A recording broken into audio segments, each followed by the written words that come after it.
So welcome everyone once more. It's good to see all of you. Have you brought along any questions, anything that is particularly of interest?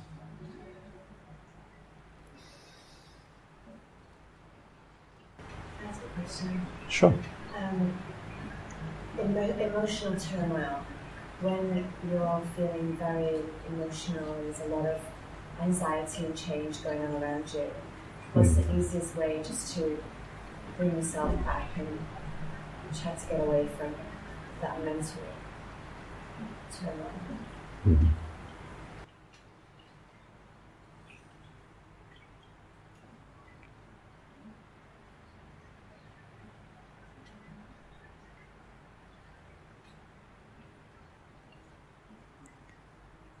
So the question is, what's the easiest way to bring yourself back when you're caught up in emotional turmoil?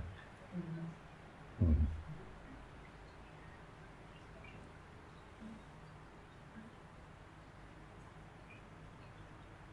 Well, the easiest way is consistent practice. You need to develop a certain skill. You can think of your emotions and emotional turmoil really as a skill that you have developed over a long time, a certain habit that goes unchecked. And very often we do things and then only in retrospect we notice, wow, that is very hurtful or harmful, not only for myself but maybe for everybody around. And then we quickly forget. And then we do the same thing again, and so forth. So it's maybe before you go into training and into really developing a certain skill which counteracts that kind of suffering, you want to recognize that an emotion is not something that is happening to you, but it is something that you're doing. But it's a very hidden kind of form of doing. Everything that you feel, everything that you think, it is always something that you're doing in that moment. So bringing a bit of attention to that fact is already very, very helpful. So for example, when you're emotional and you have a moment of kind of wakefulness, you wake up to it, you notice it, you become a bit more clear, see what's going on, then you can investigate a little bit, have a look at it. Like, what's going on? How am I doing this? So you want to take yourself out of the victim role, the role of the emotion is happening to me, it's attacking me, it's hurting me, to what am I doing right now? It's a better question. What is it that I'm doing right now? And then you can also ask yourself, who am I becoming right now? Both very good questions. Because the first question points to what it is that you're doing that creates that turmoil. And the second question will show you the long-term effects of that. What if you just kept doing that? Who would you become? Because every time you're indulging in an emotion, you are cultivating it, you're training it, you're practicing it. And you can do that so many times and so efficiently that it becomes automatic. You don't even need to do it anymore consciously. It simply runs. The program just runs, like a button is pressed and then it just goes off automatically. And you only notice what you've done when it's already like kind of when the smoke settles. And when the damage has been done. So ideally you want to bring mindfulness or attention, maybe better, into an earlier stage of the emotion. So not that you're recognizing it after it's already happened, but maybe while it's happening. While it's happening, you can then notice, okay, so what kind of thoughts am I harboring right now? And how am I directing my attention? What am I looking at that makes me so emotional? Am I in a complaining mindset? Is it anger? Is it sadness? And what brings this sadness up? Maybe it's a certain memory. Maybe you remember a nice relationship that you've had and now it's gone. And so you're kind of hanging after these memories, and each time you're hanging after those memories, you're feeling the pain and you're feeling the hurt. It might be any kind of scenario, but it shows you already, here's what you're doing. You're thinking about certain things, and then it gives rise to a certain feeling. Then you can ask yourself, could I think about this in a different way? Like it brings you back into your power. It's not happening to you, but you have a choice. Of course, choice only comes when you're becoming mindful, when you're waking up to what's going on, when you're looking. If you're not looking, then you have no choice. Then it just runs. It's happening to you. But as soon as you look, you see, wow, okay. So here's what I'm doing. I'm thinking in this and that way, and then gives rise to this and that feeling, and then I act in this and that way. So might I start by thinking about this differently? Is there a better way to think about this? And trust me, there always is. There's always better ways to think about things. Learning how to think is a big part of our learning how to not think.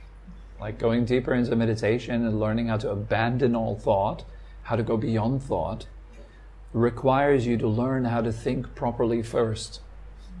Because otherwise you won't be able to guide yourself beyond thought if you're not able to use thought wisely. So this is part of that kind of exercise. And what I always recommend you to do is first practice this scenario when you're not in the heat of the actual emotion. Because when it really hits you, you will not have time to actually step back and watch and analyze and do all of that. It will be way too turbulent to do that. You don't have the calm to step back. So you can practice that. It's like practicing swimming on the beach when you're still laying in the sand and someone shows you how you need to move. You're not in the water yet. Or surfing, yes.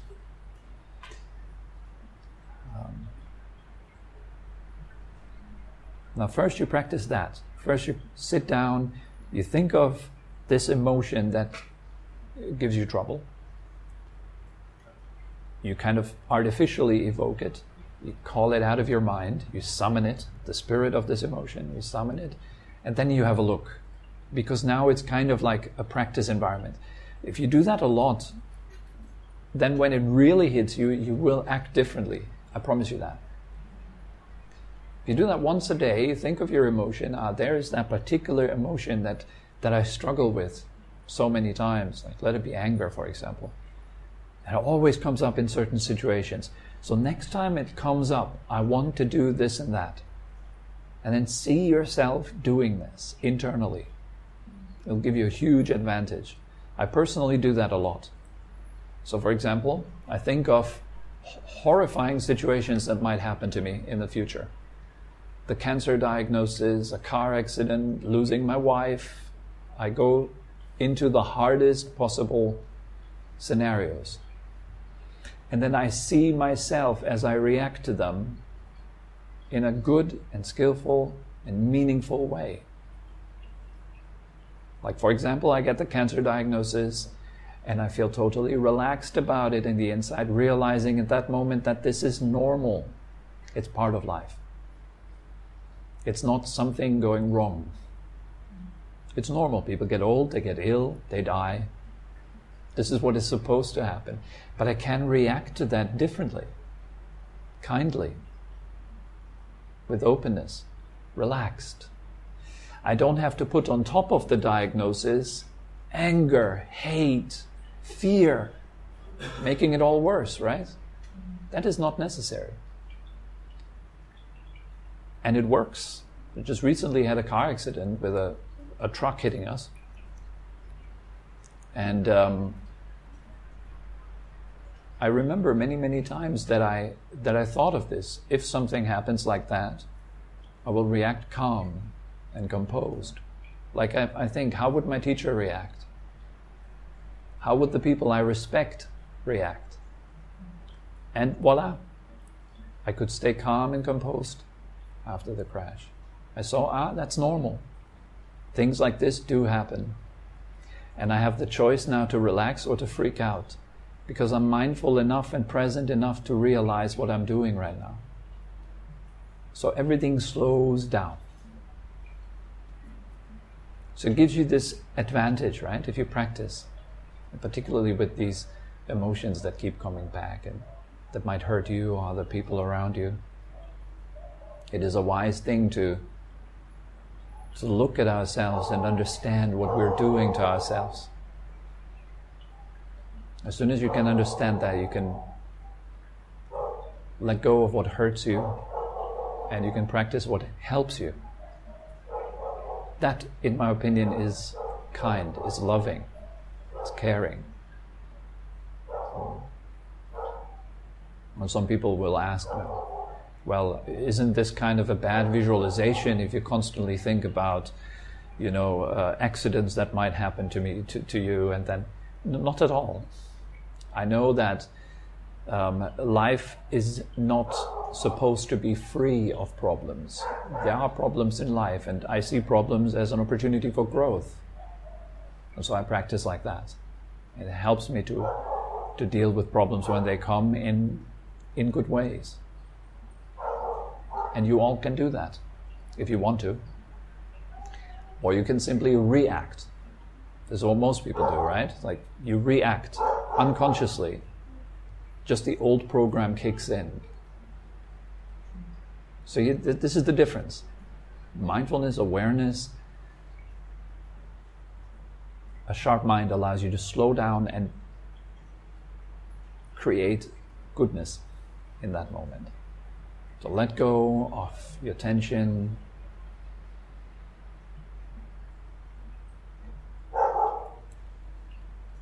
And become a helpful presence. Yeah. Does that help a little bit? Yeah. Any other questions? Anything else?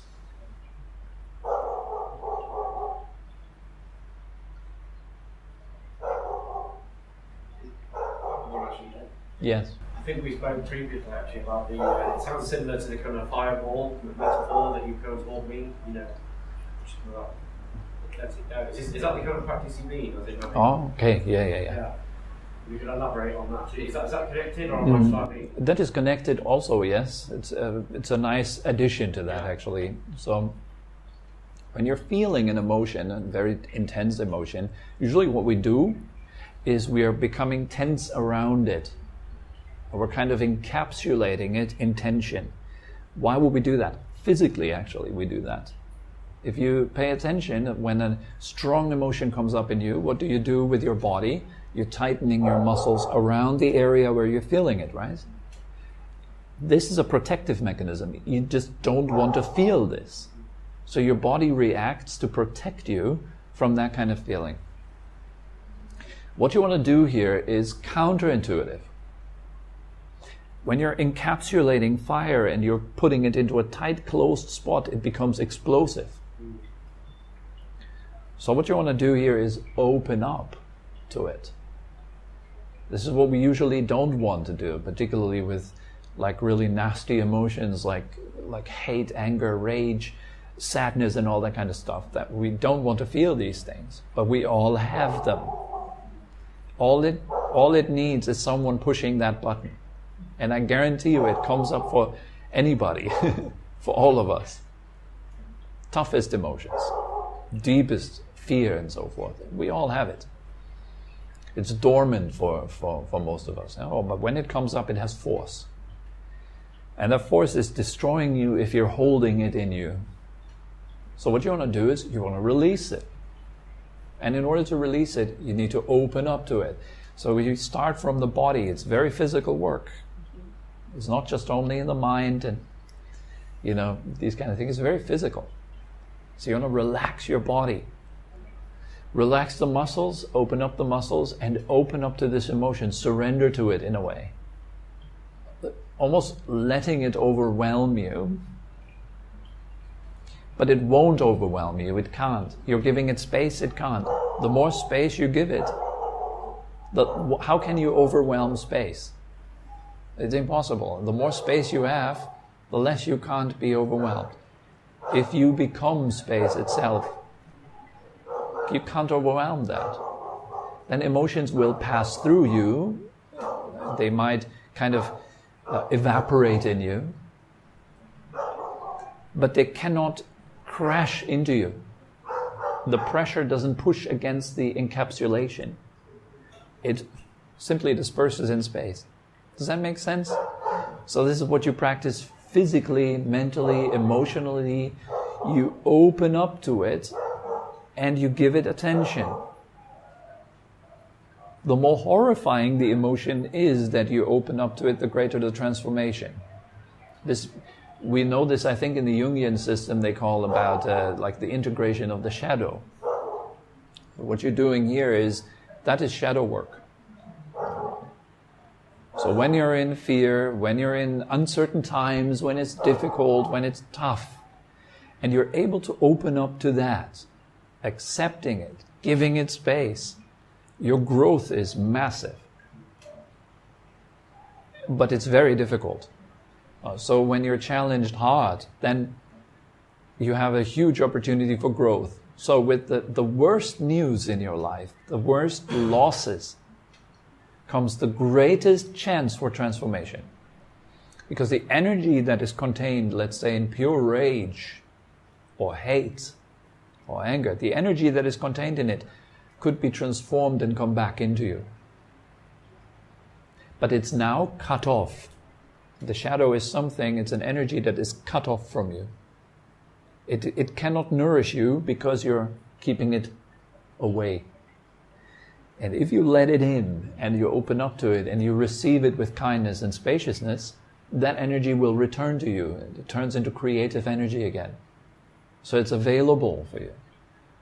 The reason why we do not have a lot of energy, in most cases, is because we are afraid of our wholeness. We're not whole. There's a huge part of our being is cut off. We don't want to have anything to do with it, but it belongs. That's the thing. The shadow belongs just as much as the light belongs. And the force of the shadow can be transformed. You only need to open up to it and release it. Let the darkness evaporate. Integration. Yes, it is integration, yes. Can the release sometimes be like an explosion of anger? I've heard sometimes that people get very angry and they explode, and after that they feel better. So is that the same thing? Or is that's more like practicing anger. We call that expression. All right? So you can do two things to anger. Three things, okay? One, you can suppress it. You ignore it, you don't want to have anything to do with it. You pretend you're holy, you're smiling at your opponent, and you go like, I love you, you know that, right? You know, this kind of suppression. Then you have expression. Expression doesn't, like suppression burns yourself. Expression burns yourself and others. And it furthers the emotion, it expands the emotion, it gives it more importance and power. And then you have integration. That's the third option. Integration requires you to sit down with yourself and look instead of running away, instead of avoiding, instead of, fighting against yourself. So you have to expressing anger, running away from it? In a way, it will not solve the problem. It will make it stronger. Yeah, it's like practicing it. Each time you express it, you get better at it. So yeah, the same is true for suppression. Suppression, yes. Each time you suppress, you get better at suppression. Suppression can be skillful at times. It's not always that it's unskillful and bad. Suppression can be skillful. For example, you're angry at someone, then it's sometimes better to just keep your tongue in check and not let it out, and then later deal with it at home and release it there, for example. But release is the most skillful, the highest way. If you can release it, it's the best. Okay? Did that answer the question a little bit? Yeah? All right then.